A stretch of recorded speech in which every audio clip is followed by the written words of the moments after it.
Chad had gone to Marshall, Missouri for the weekend to spend time with these long-term friends. Around, I think it was around 9 o'clock, Chad called and said he was headed home. So I said, well, call me at your next stop, just so I know you're okay. And he says, well, I won't have a next stop. He said, I'll be able to come on in, but you know. And I said, bye, love you. And he told me bye, he loved me. And I said the mom thing, please be careful. And I said, but call me when you get home. And he said, well, it'll be around midnight. And I said, I'll just feel better knowing when you're home. Life changes.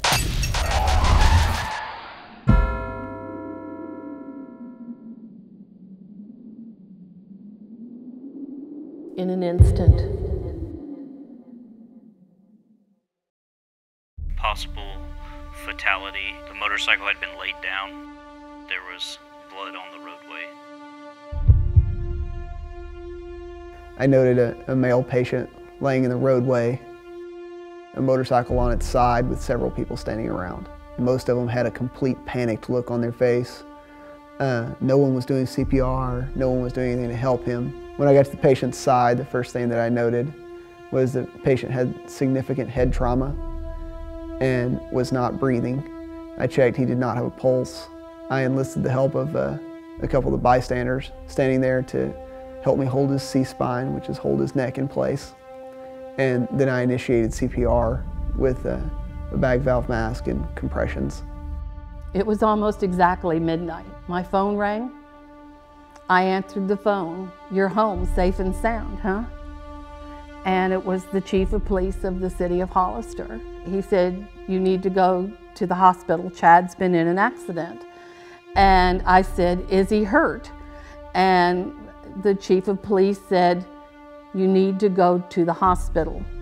And I screamed at him, at the chief. I said, is he hurt? And he says, just get to Skaggs. On my arrival at the scene, I noted he was not wearing a helmet while laying on the ground. His helmet was found. During the accident, it was in some way removed from his head.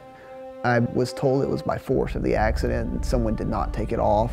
The helmet was found laying against a guardrail with significant damage to the top of the helmet. I believe the motorcycle slid, causing the impact between Chad's head and the left rear corner panel of the Hummer as it would continue making his left-hand U-turn. When I rounded the corner of the emergency room, I saw the mayor of the city of Hollister. I saw his vehicle. I told my husband, I said, this isn't good. We walked into the emergency room, and the first thing they wanted to do was make me more comfortable in this little room off to the side. Told her I didn't want to go into her little room. I was just fine. Well, you'll be more comfortable in there. I don't need to be comfortable. I just want to see my son.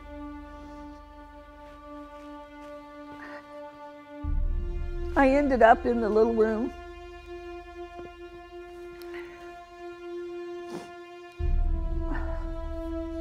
And then they all walk in. They don't have to tell you. You can see it in their faces. They don't have to say, we did everything we could do.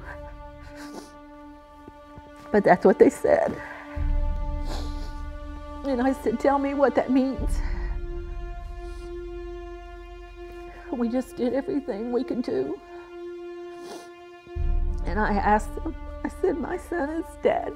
He said, yes. Somehow or another, I left the hospital. They handed me a little brown envelope.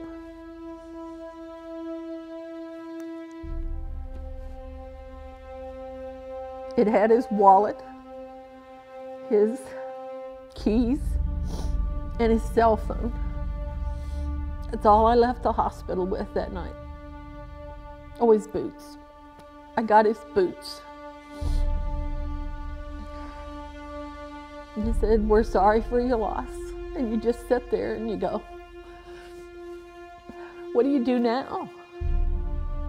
I was told by a deputy that there was a possibility the driver of the second vehicle was at a Hummer just up the street at Blue Sky Lane.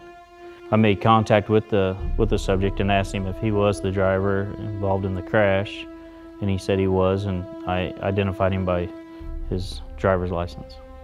I could smell a strong odor of intoxicants coming from the breath of the driver. I asked him to perform the field sobriety test and he refused to. At that point, I placed him under arrest for the driving while intoxicated.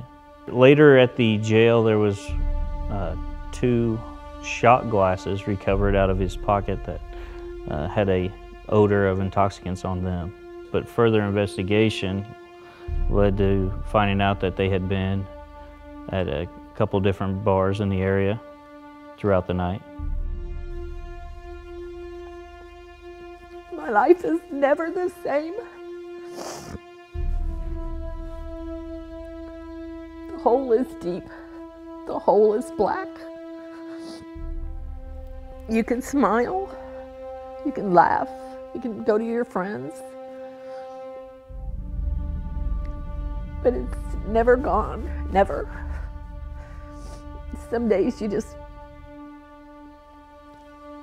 some days you think it's just a dream, it didn't happen. The next time the phone rings, it's going to be him. But I've even gone the other way. Sometimes I think he was just a dream, that I never had him, that he was never in my life. And that it was this marvelous story I read somewhere about this relationship with this mother and this son. But reality tells you it happened. I know I was lucky. I had him 40 years. I know some people don't have their children that long. And we were friends. The last words I heard him say was, "I love you, Mama." I guess that's pretty lucky.